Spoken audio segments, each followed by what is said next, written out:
All right, what is going on, everybody? It's me and Rocco here. Me and Rocco breaking down what happened today, what matters, all right, in market. No biases, just trends, and exactly breaking down what happens after such an important volatile move like CPI and so forth.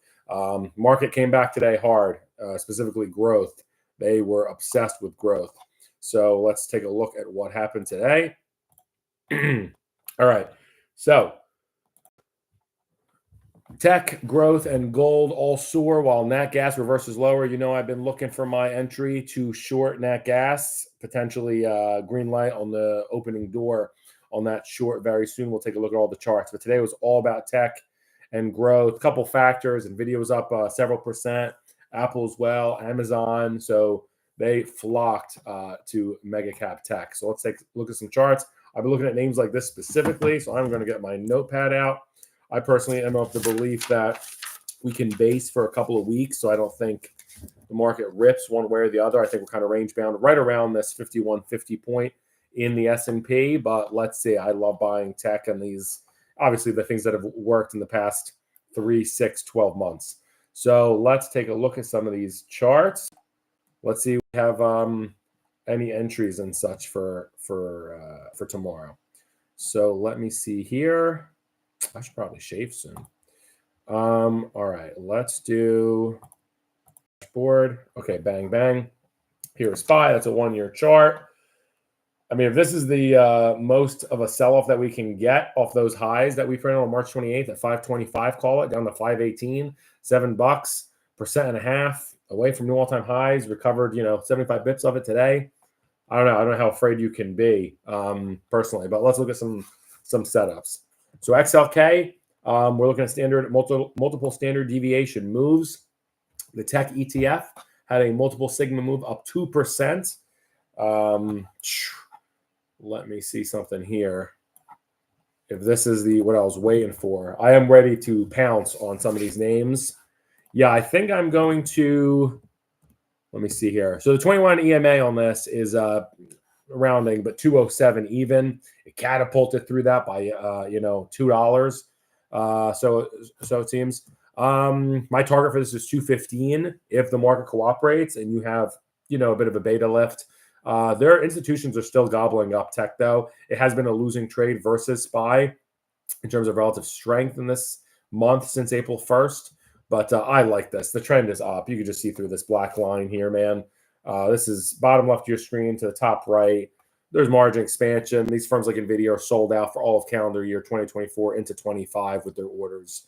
Yeah, I like this. Personally, I will let you know after the fact, after I do a trade. I'm long time on semi, and that's been the gift that just keeps on giving. Wouldn't mind buying more tech. Going to have to find out in which way I do it, but this looks great. I think I don't know what's going to happen immediately, but 215 target, that is $6 or 3%. No, $6 or about like 3% or so upside from here. So I like it. That would be a potential good trade to put on if you don't have a position. Again, expect some maybe near-term volatility since things based for quite a bit. It could happen a little bit longer. Growth, they gobbled up 1.6%. This is not typical. That's a multiple standard deviation move in the growth ETF I have here. This looks great too. My upside is about 87. So yeah, I like this one as well. Very strong. As you can tell, this hasn't really had bad days since November, since it clipped under here. It's a 200-day moving average. This has been just a runaway train. Also peaked on the 21st, a week before SPY. This has obviously more of a focus on the growth names. Yeah, this looks great. Like I said, I'll let you know after. I think tomorrow is going to have to be. We'll see how JP Morgan, all the banks report earnings tomorrow morning. That will serve as a catalyst for volatility with their guidance for the rest of the year. In the face of rising rates. But yeah, I'm ready to throw some more capital in the market. It's been tough to find shorts. The boat is on one side, which always can obviously scare you in terms of positioning and what you're paying in terms of volatility. But yeah, I'll let you know what trades I do, but these look good. Q's a multiple standard deviation today, move today, up 1.6%. Pretty big move. This looks great. I was looking for a couple more days of softness. The 21-day EMA is 440.5. So it ripped through that, as you can see here, up $7. Yeah, unfortunately, my target's only about 455, so 10 points away. Not massive, but this looks like not a bad entry. Qs also have just been superstar since Halloween, as has basically the entire market. But yeah, this looks good as well. Gold, incredible. New highs yet again today on a multiple standard deviation move, up, call it 2%, 1.9%. Absolutely extraordinary.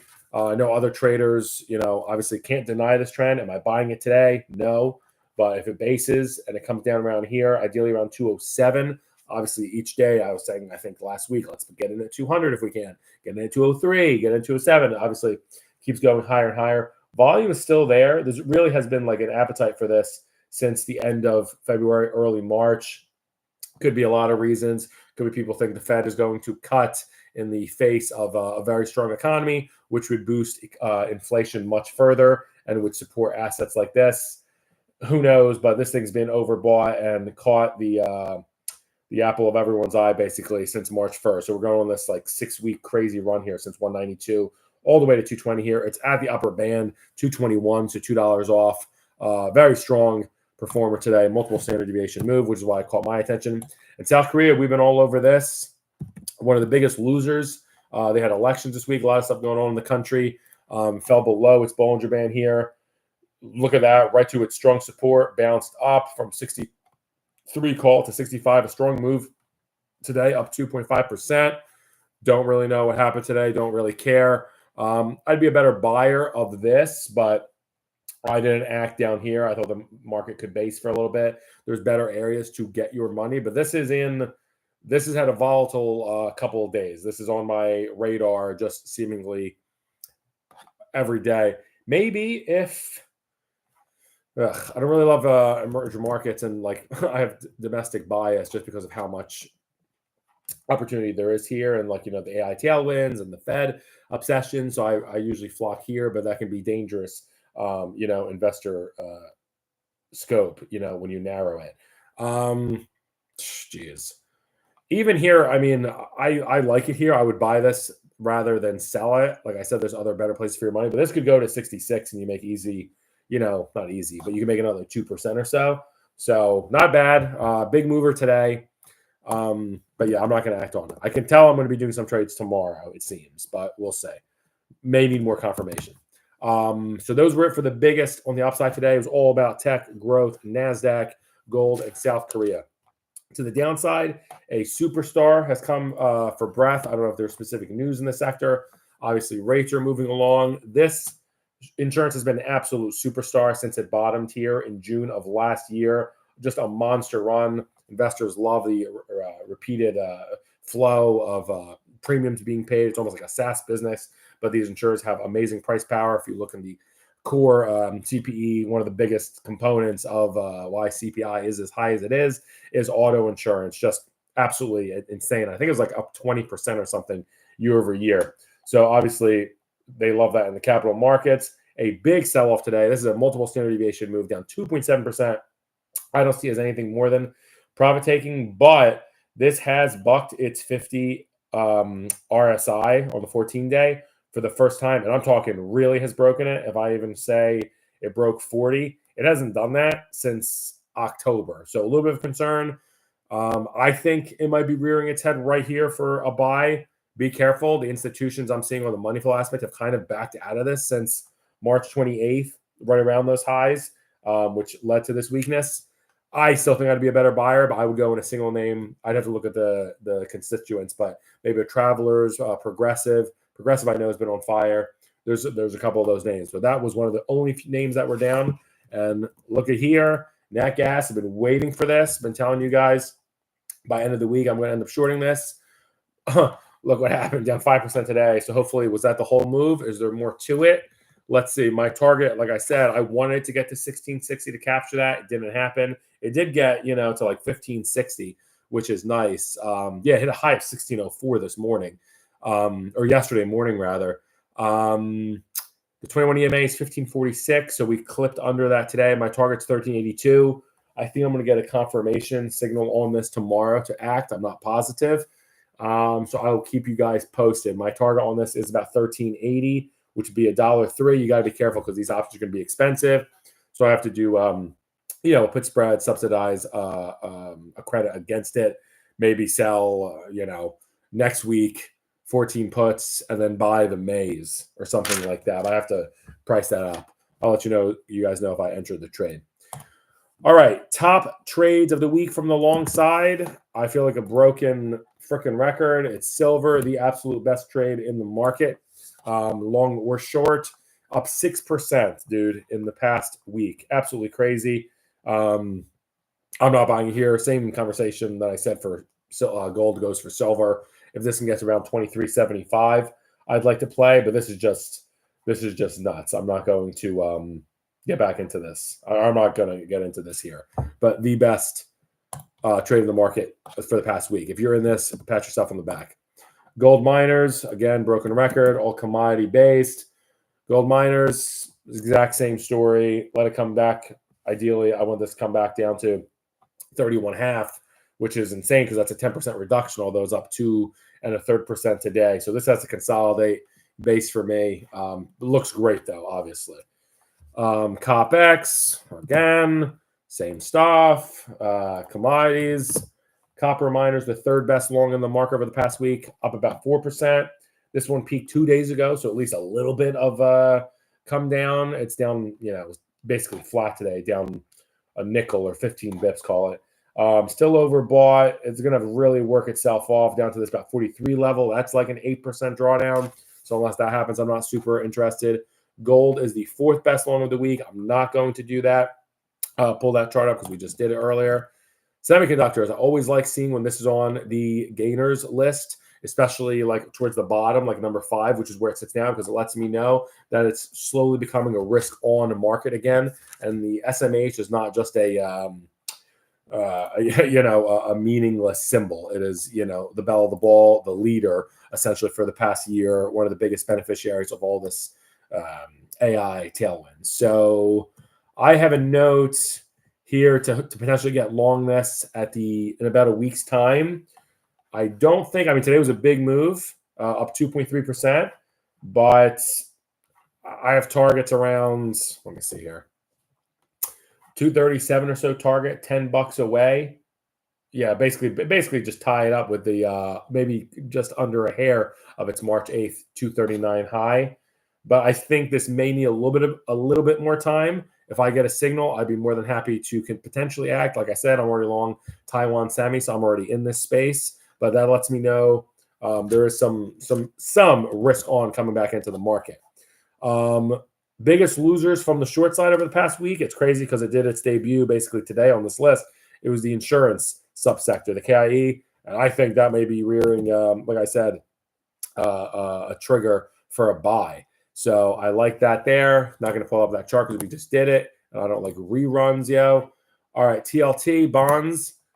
Silly old me. I thought it had a wall of support at that 90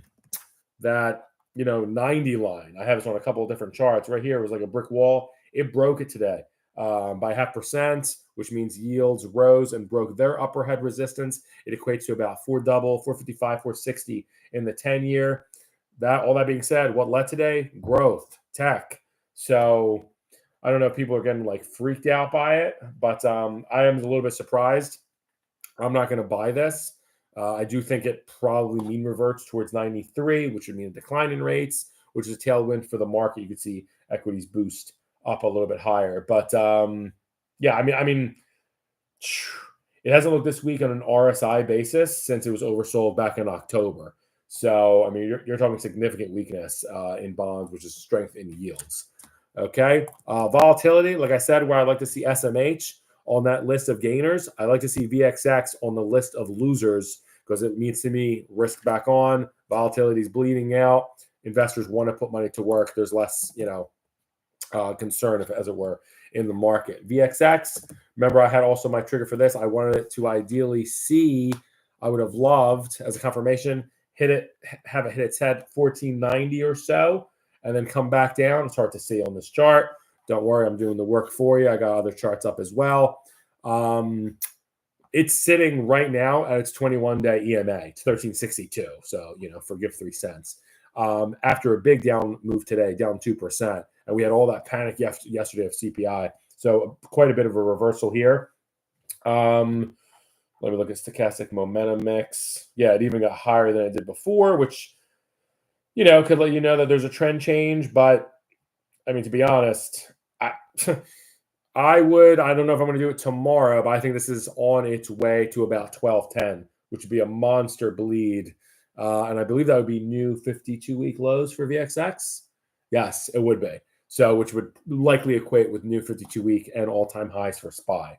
So, I know it may seem like mixed messages. We're going to base for a couple of weeks. You got to see how the market reacts to massive catalysts like earnings and what analysts do off of earnings expectations. And like we said, the financials lead tomorrow morning. So by the time you wake up, Jamie Dimon said all he wanted to say about the market. Jane Fraser on Citi, I think you have Wells Fargo, and a couple others. So it's a big day tomorrow to glean into the consumer.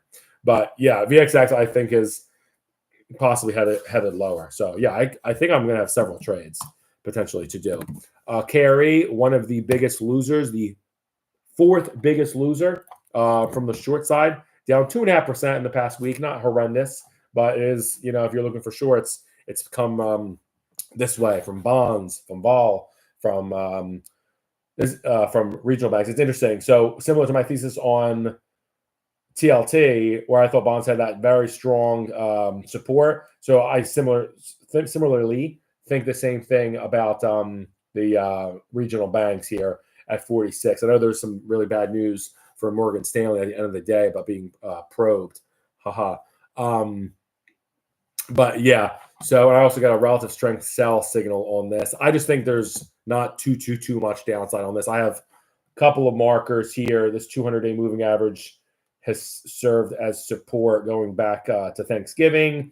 And I just don't think the bottom is going to absolutely fall out. I wouldn't buy it, but that's my forecast on that. And then ITB, home construction. This has been the fifth best short in the past week, down 2.5%. So not, amazing, but that's, like I said, there's been hard ways to find it. This thing hit all-time highs, 2 weeks ago. This is great. I think it's an oversold buy. I actually got through one of my data providers an oversold buy alert just today. This looks like it has staunch support at 105. I mean, the thing is, it's because of the momentum of the name. I think, I like it. This obviously is very correlated with rates, explains this down move, goes with a lot of what I said. If TLT stays where it is and rates hit its head at 460 in the 10-year and are meaning to move back lower slightly, mean reversion will be a tailwind for the market, be a big tailwind for names like these. You got to look for the major constituents like Lennar, KB Homes, whoever, when they report earnings as well. This looks good. I own IYR, kind of similar to this, but this looks good. If you're getting ready to put money on the sidelines, and this is what I'm saying, you don't want to miss the next one, right? But these seasonality-wise, in terms of the presidential election as well, just this next 6 weeks or so are not wonderful for the market. You shouldn't expect 3% a month like we have been. And, of course, you have the old adage, sell in May and go away, and that rears its head in about 3 weeks or so. But yeah, SPY, typically, last thing on this, typically when you have the last overbought levels, we typically don't break that. It's just hard because that's our people getting in line and saying, you know what, it's overbought, I'll wait. It's almost like your Ticketmaster queue, and it's saying, join the 1,000 people in line. You just got to wait. You got to wait for T Swift to add more dates. She's just not coming to your town. You got to wait for her to add more because it's sold out. It's kind of like that. You got to wait for these levels. So I'm looking at this 501, and I don't think we go below that. That would be, a $17 sell-off, like 3-4% garden variety. But I think possibly the correction was what we just experienced over these past 2 weeks. And there's something that you can look at in terms of market cycles. Ooh, I hit Indian for lunch. Chicken tikka masala, no before video. I was going to do a voice, but we'll save that for later. There's not many viewers anyway. Trying to build a base as SPY is here. But I think that was there's just I was saying I do a lot of studies on 2-week cycles. So usually 2 weeks for up moves, 2-week down, mean reversion, continuation against trend, counter with trend. So we peaked 2 weeks ago in SPY. I think that potentially was the move lower. And we got where did we say? I said don't expect 530. I said expect it to base right around that 515. We closed at 518 today, and the low all throughout was 512, which is inside of 1% of our target.